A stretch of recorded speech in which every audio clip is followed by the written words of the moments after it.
let's talk about how to apply our trig in order to find acute angle measures of a right triangle. First of all, we're going to use trig. So we should write on our paper, so, ka, toa. Basically, all of this unit, write SOHCAHTOA on your paper. Anytime you see a right triangle, write SOHCAHTOA on your paper. You might use it.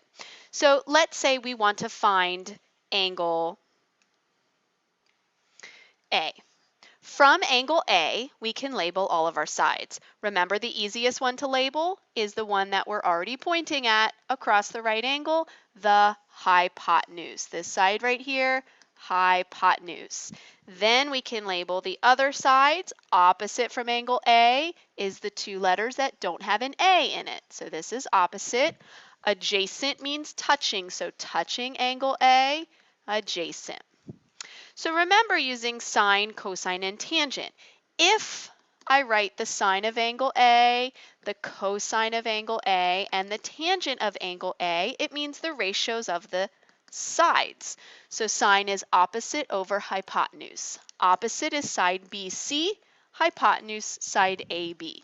BC over AB. Cosine, ka, adjacent over hypotenuse. Adjacent is AC, hypotenuse is AB. Tangent, toa, opposite over adjacent. Opposite is BC, adjacent AC. If I want to find the angle, I need the angle to get by itself. So if the sine of angle A is this ratio, then the measure of angle A, I'm going to get the A by itself, which means I'm going to take the sine away and I'm going to put it on the other side. But we never just put something on the other side of an equals. We have to do the inverse of it. If something is added here to get it to the other side, we subtract it. If something's multiplied to get it to the other side, we divide it. So how do we show the inverse of the sine? We put the -1. Sine to the -1 means inverse sine. And then I write what was on the other side, BC over AB. So notice what I did. I just took sine from here, moved it to the other side by taking the inverse of the other side. I like to write measure of angle A because ultimately I'm finding the measure of an angle. Let's show that for cosine and tangent. Measure of angle A is equal to, take the cosine, move it to the other side by taking the inverse cosine of the other side, AC over AB. Take the tangent, move it to the other side by taking the inverse tangent of what is on the other side, BC over AC. So, measure of angle A equals these ratios. So a couple things that we're doing here, we are using inverse trig ratios. And when we're using it, we use this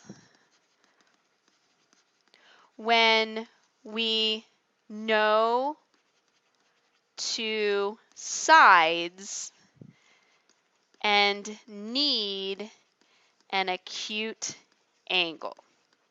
So we have to use two sides that we know. We have to use two sides that we know. Let's take a look at how we do that. Since we're going to be typing in our calculator, it's very important that our calculator is in degree mode. What does that mean? Let's go look at our calculator and find the mode button. If we look at this list of things that's here, you can see about 4 rows down, it says radian, and next to it, it says degree. Radian is another way to measure angles. We are only measuring our angles in degree mode. So we're going to scroll down and over to highlight where it says degree and press enter. If we're not in degree mode, our answers will all be incorrect. So I'm in degree mode. Examples. Angle A is an acute angle. Use the calculator to approximate the measure of angle A. Round to the nearest degree. That's important we see how to round because sometimes it's different. So remember, I want A by itself, measure of angle A. So how do I move sine to the other side? Inverse. Inverse sine of 0.24. Now we go to our calculator after we write that. Do you see the sine button? Here's sine, cosine, and tangent. Above the sine, it says sine to the -1. So first I'm going to get out of this screen. I'm going to type second sine, sine to the -1, and then 0.24, close parentheses, enter. It says round to the nearest degree, so I look past the decimal point. It is 5 or bigger because it's 8. That makes it 14. So the measure of angle A is approximately 14 degrees. Always put degrees in your units. Always put squiggly if you round. Make sure you do those so you don't get any points taken off. This one, I want to move tangent to the other side to get A by itself. Because A is an angle, I write measure of angle A equals inverse tangent of 1.73. Go to my calculator, second tangent, 1.73. Close parentheses, enter. That's a 9. It makes that go up to a 10, which makes 59 into 60. So the measure of angle A is approximately 60 degrees. Last one. Do you want to try writing it on your own and come back and see how you did? Measure of angle A equals inverse cosine of 31 over 50. To our calculator. Let's move this down so we can see it. I can't see my calculator. Second cosine 31, I need divided by 50. Divided by 50. Close parentheses, enter. 6 makes that a 2, 52 degrees. So the measure of angle A is approximately 52 degrees. Did you get it? Now let's apply it. Find the acute angle measures in the right triangle, round to the nearest degree. I have 2 angle measures that I don't know, R and M. It doesn't matter which one I find first, I'm going to have to find both. Do you have a preference? Did you pick R like I did? Okay, now I know I'm using trig, so let's write so, ka, toa on our paper. Let's label our sides. Right angle points to hypotenuse. This side is hypotenuse. Opposite from R is the side that doesn't use an R, NM, opposite. And adjacent is the one touching R. That one is adjacent. Now, remember what we said earlier. You must use 2 sides you know. Let's write it down again. Must use 2 sides you know. So which ones do we know?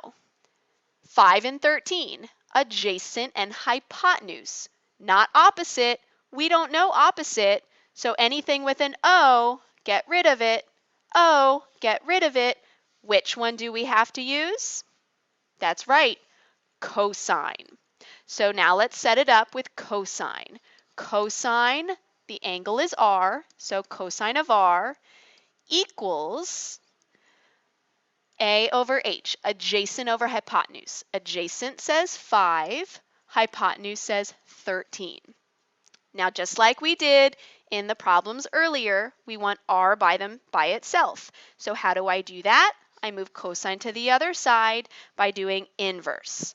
Measure of angle R equals inverse cosine of 5 over 13.